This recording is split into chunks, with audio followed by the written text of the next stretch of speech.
Maksud mama apa? Mas Reza menatap ke arah mamanya. Jelas sekali dia tengah gusar. Bu Hasna membalas tatapan putranya.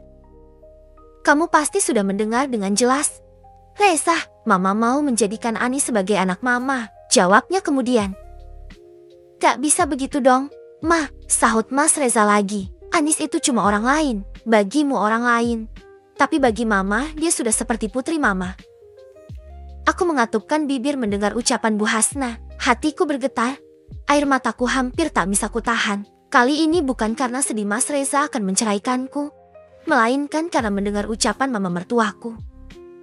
3 tahun, sudah 3 tahun berlalu ketika aku kehilangan sosok seorang ibu. Dan saat itu juga Bu Hasna lah satu-satunya orang yang merangkulku, membawaku keluar dari keterpurukan. Aku pun menurut saat dijodohkan dengan Mas Reza. Meskipun sama-sama tak saling cinta, karena hanya itulah yang bisa kulakukan untuk membalas kebaikannya.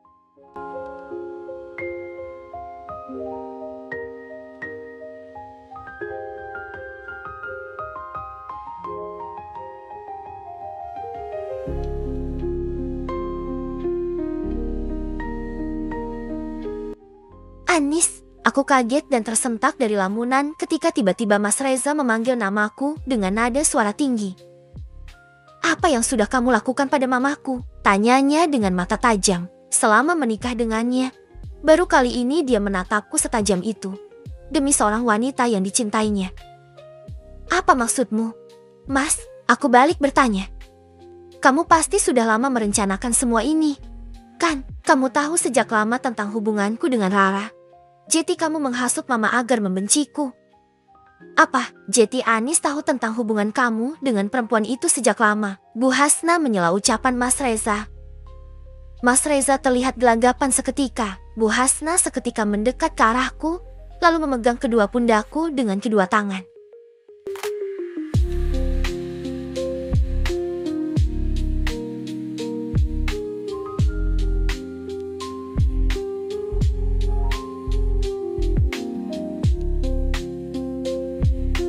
Kamu sudah tahu sejak lama.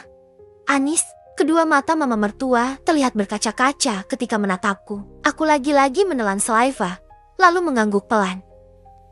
Astagfirullah. Anis, Bu Hasna memelukku saat itu juga. Tubuhnya terguncang, seakan ikut merasakan sakit hatiku. Saat itulah aku tak mampu lagi menahan air mata. Selama ini aku memang berusaha untuk tegar. Ketika melihat Mas Reza ternyata diam-diam kembali menjalin kasih dengan mantan kekasihnya kurang lebih setahun itu. Dan saat dia sadar jika aku tahu pun, dia tidak pernah punya niat menjelaskan apapun. Ya, itu karena sejak awal dia menganggap pernikahan kami hanya komitmen. Kami sama-sama ingin menuruti kemauan mama, tanpa ada perasaan di dalamnya. Dia bahkan hanya beberapa kali menyentuhku. Jadi bagaimana mungkin aku bisa mengandung anaknya? Namun lagi-lagi, aku tak mau mengharap apapun. Mas Reza selama ini selalu bersikap baik padaku. Meskipun sekarang aku tahu jika itu hanya terpaksa.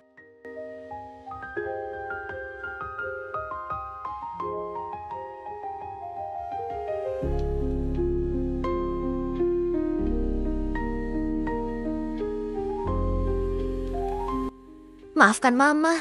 Anis, maafkan mama. Bu Hasna berulang kali mengelus pipiku, mengusap air mataku. Aku hanya tersenyum getir mendengar permintaan maaf yang tidak seharusnya mama mertua yang mengucapkan. Ma, Anis baik-baik saja. Jawabku, enggak. Gak mungkin kamu baik-baik saja. Kamu sudah berusaha jadi istri yang baik selama ini, ucap mama mertua lagi.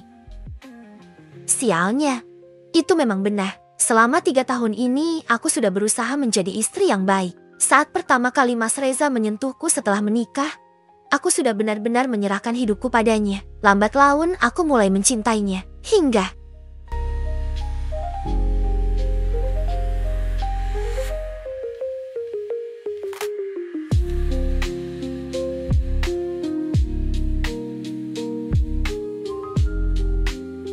kamu keterlaluan, Reza. Bu Hasna lagi-lagi melotot pada putranya. Bisa-bisanya kamu berbuat seperti ini pada menantu mama.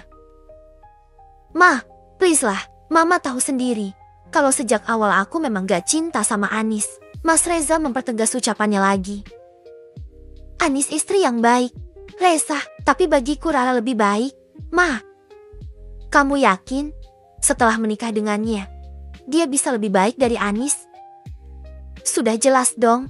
Ma, Rara wanita kaya, cantik, masa depannya jelas jika bersamaku. Dia tidak akan malu-maluin ketika aku mengajaknya bertemu dengan rekan kerja. Sedangkan Anis, hatiku lagi-lagi bagaikan teriris pedang tajam. Ya, aku hanya lulusan SMA, gadis yang hanya dibesarkan seorang wanita yang miskin tanpa tahu siapa ayahnya. Jika bukan karena Bu Hasna, entah bagaimana nasibku sekarang.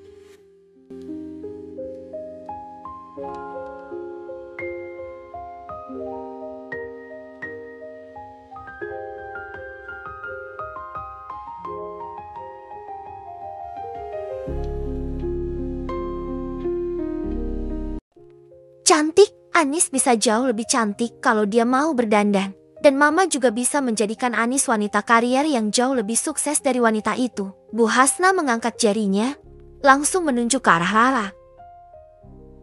Saat itu juga, Rara seketika berdiri. Mungkin tak terima ditunjuk-tunjuk seperti itu. Tante jangan keterlaluan, ucapnya. Bukan salah saya jika kami saling mencintai. Mbak Anis dan Mas Reza juga gak saling cinta. Buat apa Tante bersikeras mempertahankan hubungan mereka?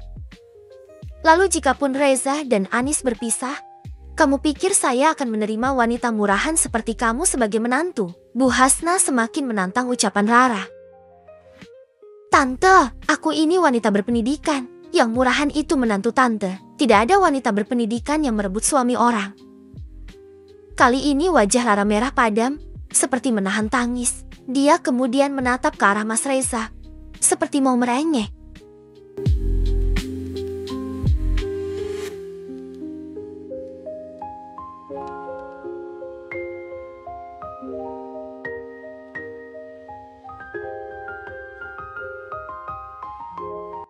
Ma, ucapan Mama sudah keterlaluan. Mas Reza mendekat ke arah Rara, mengusap lembut pundak wanita itu. Aku pulang saja, Mas, ucap Rara sambil mengusap air matanya. Sepertinya aku memang tidak diterima di keluarga ini. Bagus kalau kamu paham, sahut Bu Hasna cepat, membuat Rara semakin merengek pada Mas Reza.